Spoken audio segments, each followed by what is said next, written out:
굿모닝 큐티 가족 여러분, 일주일의 절반을 지나서 우리의 삶을 지혜와 은혜로 재충전하는 위즈덤 웬스데이입니다.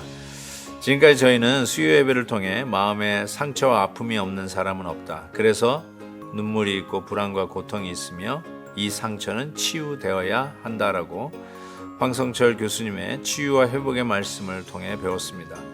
아울러 오늘 마지막 시간을 갖게 되는데요, 화날 때 어떻게 하면 좋을까라는 질문으로 말씀을 전해 주십니다. 많이들 오셔서 큰 도전과 은혜의 시간이 되시기를 바랍니다. 오늘 함께 묵상한 말씀은 다니엘 11장 36절에서 12장 4절입니다. 다 함께 찬송가 344장 믿음으로 가리라 3절을 부르시겠습니다.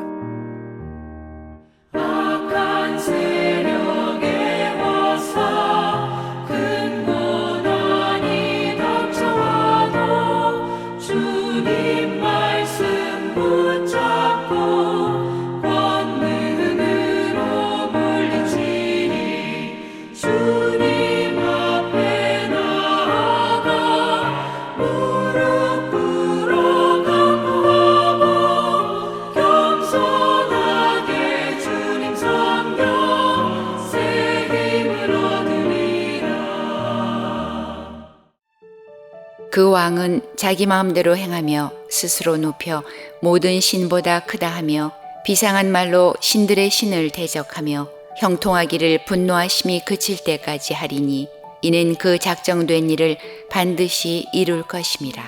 그가 모든 것보다 스스로 크다 하고 그의 조상들의 신들과 여자들이 흠모하는 것을 돌아보지 아니하며 어떤 신도 돌아보지 아니하고 그 대신에 강한 신을 공경할 것이요 또 그의 조상들이 알지 못하던 신에게 금은 보석과 보물을 들여 공경할 것이며 그는 이방신을 힘입어 크게 견고한 산성들을 점령할 것이요 무릇 그를 안다 하는 자에게는 영광을 더하여 여러 백성을 다스리게도 하며 그에게서 뇌물을 받고 땅을 나눠주기도 하리라.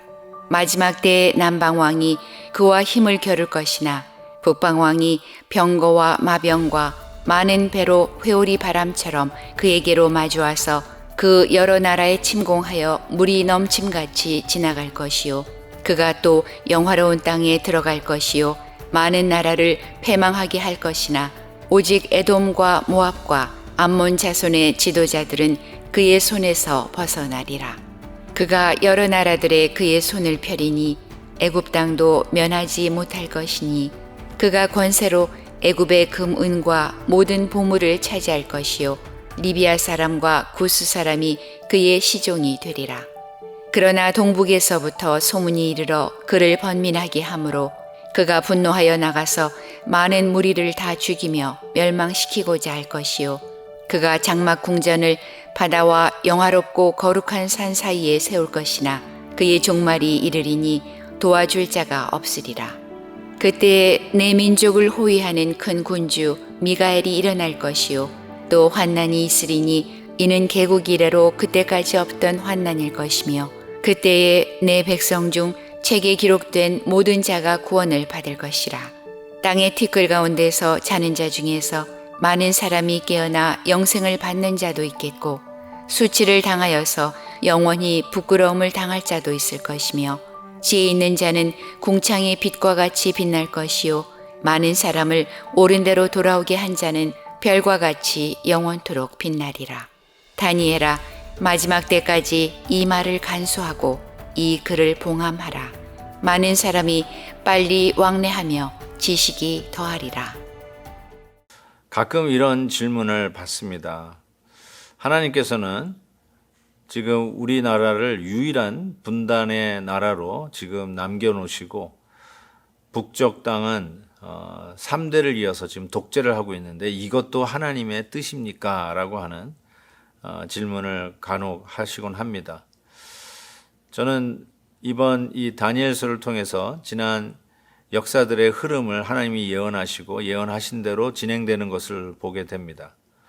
그러나 결단코 하나님 나라가 패배하거나 사라지는 것이 아니라 결국은 하나님의 뜻대로 하나님의 나라는 다시 쓸 것을 믿기 때문에 지금 우리가 당장 겪는 정말 폭정이라든지 폭군의 등장이라든지 정치를 악용해서 백성들을 착취하는 이런 여러 가지 모순들의 역사를 보면서 지금 북녘 땅에 일어나고 있는 우리가 원치 않는 그런 모습도 하나님의 절대 주권 하에 있다라는 생각을 해봅니다.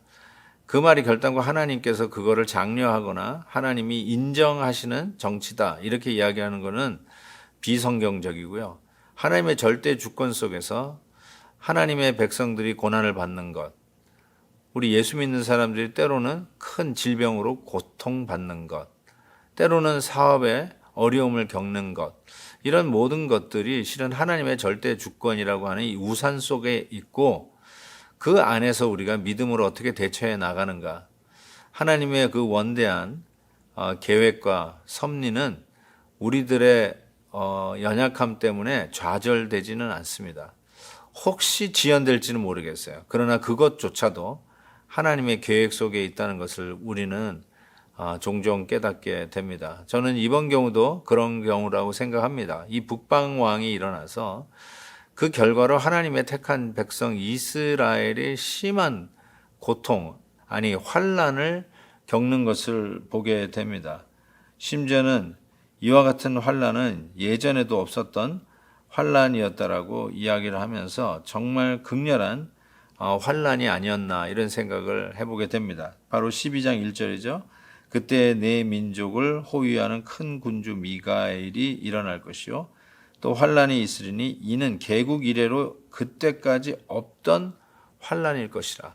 이것이 누구에게 일어났다고요? 바로 하나님이 아끼고 사랑하는 이스라엘 민족에게 이와 같은 환난, 개국 이래 이러한 어려움이 없었다고 할 정도로 가장 큰 환난이 닥치게 되었다는 것입니다. 저는 이 말씀을 보면서 하나님께서 이 모든 일에 역사하시고 섭리하시는 것이 분명하지만 우리에게 닥치는 그 고난은 낭비가 아니라 하나님께서 그 다음 계획을 이끌어 가시는 하나의 어떤 배경 아니면 우리 큐티인에서 잘 쓰는 말대로 고난의 재료, 약재료로 쓰는 것이다라는 생각을 하게 됩니다. 여러분은 지금 어떤 고난을 통과해 가고 계십니까? 말도 안 되는 모함 속에 손해를 극심하게 보고 때로는 믿었던 자에게 배신을 당하여서 지울 수 없는 마음의 상처를 가지고 지금도 가슴앓이를 하고 계시는 분은 아니 계신지요? 건강을 잃어버리고 하나님 앞에 간절히 간구하기를 하루 이틀이 아니라 지금 몇 달째 아니 몇 년째 투병 속에 있는 성도님들, 하나님 나를 사랑하십니까? 왜 주님을 더 잘 믿으려고 하는데 저에게 이러한 고난을 주십니까? 라고 하면서 기도하는 성도님들 아니 계십니까? 오늘 말씀을 통해서 깨닫는 것은 우리가 지금은 그 계획과 하나님의 뜻을 분명히 밝혀 알 수는 없지만 이것이 다음 하나님의 구원을 상대적으로 극대화하고 하나님의 역사와 하나님의 간섭하심이 하이라이트 되는 효과를 보면서 우리의 고난을 바로 그러한 대조적인 승리를 위해서 하나님은 지금 현재 우리가 당하고 있는 곤란을 사용하실 것이다 라는 이 믿음을 꼭 붙잡을 수 있기를 바랍니다. 사랑하는 큐티 가족 여러분, 우리의 고난이 하나님의 영광을 위해서 쓰이는 약조례가 되는 날까지 우리는 인내하고 이 믿음의 싸움을 멈추지 말아야 합니다.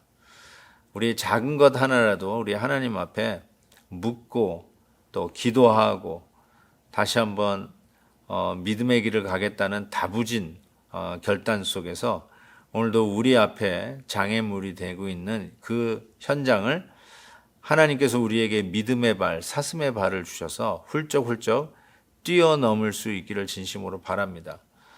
그 얘기를 들으면 주위에 있는 사람이 왈칵 눈물을 쏟을 만한 그런 고난의 이야기를 가지고 계시는 우리 큐티인 가족 여러분, 여러분 삶 속에 하나님 앞에 이 이야기를 하면서 울 수 있다는 것 그것만으로도 얼마나 큰 위로를 얻는지 모릅니다.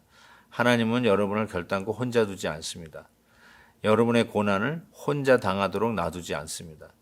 대신 당하시고 같이 당하시고 같은 반열에 여러분이 섰던 그 위치에 서서 이 모든 일을 같이 동행하고 계십니다. 그 주님을 붙잡고 오늘도 섭리 속에 주어진 이 고난이 하나님의 영광과 승리를 이루는 약재료로 쓰실 것을 믿고 담대히 나아가는 믿음의 가족들 되시기를 주의 이름으로 축복합니다.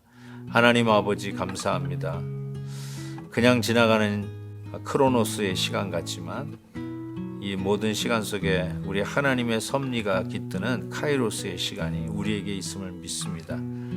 하나님 아버지, 그냥 느끼고 힘들어하는 것으로 포기하고 넘어가지 않게 해주시고 우리 하나님을 붙들고 넉넉히 이 현실을 이기고 믿음으로 나아가는 우리 큐티 가족들 다 되게 하여 주옵소서.